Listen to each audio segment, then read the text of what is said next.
Pembacaan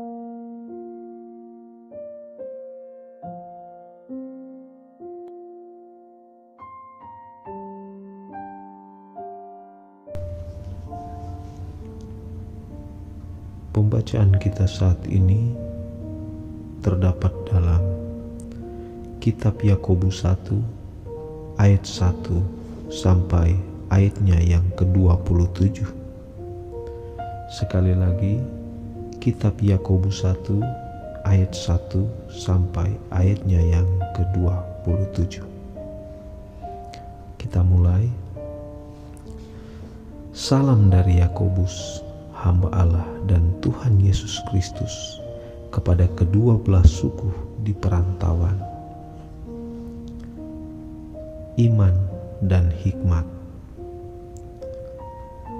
Saudara-saudaraku, anggaplah sebagai suatu kebahagiaan apabila kamu jatuh ke dalam berbagai-bagai pencobaan, sebab kamu tahu bahwa ujian terhadap imanmu itu menghasilkan ketekunan, dan biarkanlah ketekunan itu memperoleh buah yang matang, supaya kamu menjadi sempurna dan utuh dan tak kekurangan suatu apapun. Tetapi apabila di antara kamu ada yang kekurangan hikmat, hendaklah ia memintakannya kepada Allah, yang memberikan kepada semua orang dengan murah hati dan dengan tidak membangkit-bangkit, maka hal itu akan diberikan kepadanya. Hendaklah ia memintanya dalam iman, dan sama sekali jangan bimbang, sebab orang yang bimbang sama dengan gelombang laut yang diombang-ambingkan kian kemari oleh angin.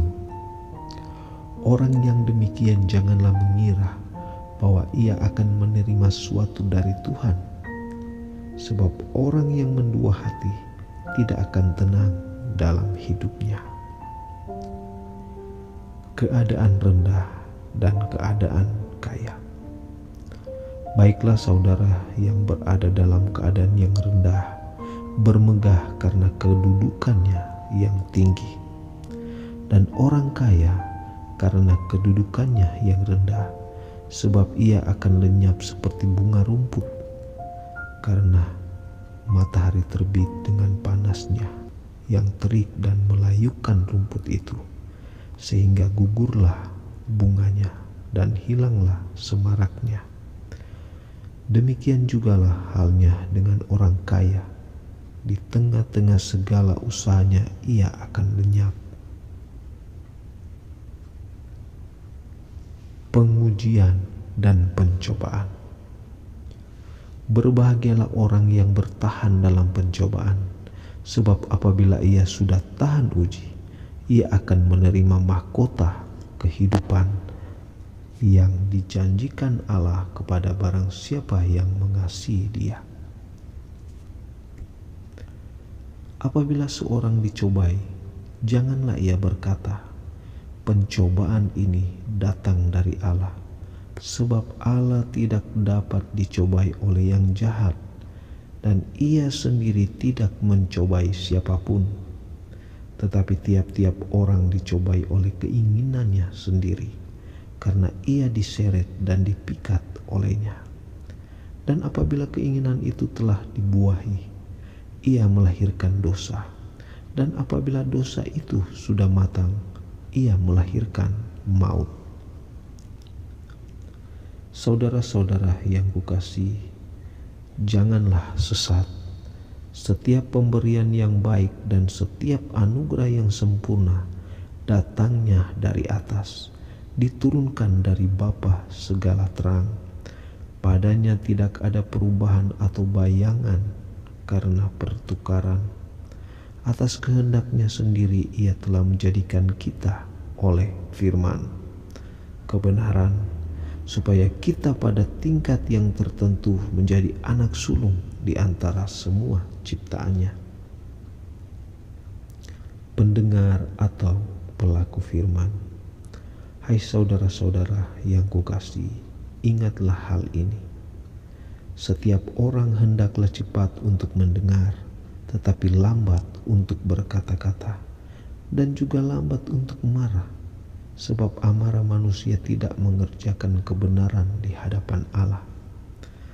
Sebab itu buanglah segala sesuatu yang kotor dan kejahatan yang begitu banyak itu, dan terimalah dengan lemah lembut firman yang tertanam di dalam hatimu, yang berkuasa menyelamatkan jiwamu.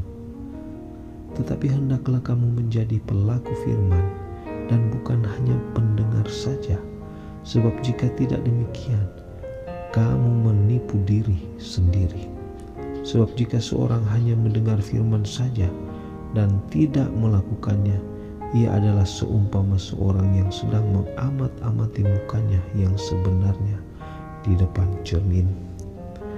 Baru saja ia memandang dirinya, ia sudah pergi atau ia segera lupa bagaimana rupanya. Tetapi barang siapa meneliti hukum yang sempurna, yaitu hukum yang memerdekakan orang, dan ia bertekun di dalamnya, jadi bukan hanya pendengar untuk melupakannya, tetapi sungguh-sungguh melakukannya, ia akan berbahagia oleh perbuatannya. Jikalau ada seorang menganggap dirinya beribadah tetapi tidak mengekang lidahnya, ia menipu dirinya sendiri, maka sia-sialah ibadahnya. Ibadah yang murni dan yang tak bercacat di hadapan Allah Bapa kita ialah mengunjungi yatim piatu dan janda-janda dalam kesusahan mereka dan menjaga supaya dirinya sendiri tidak dicemarkan oleh dunia.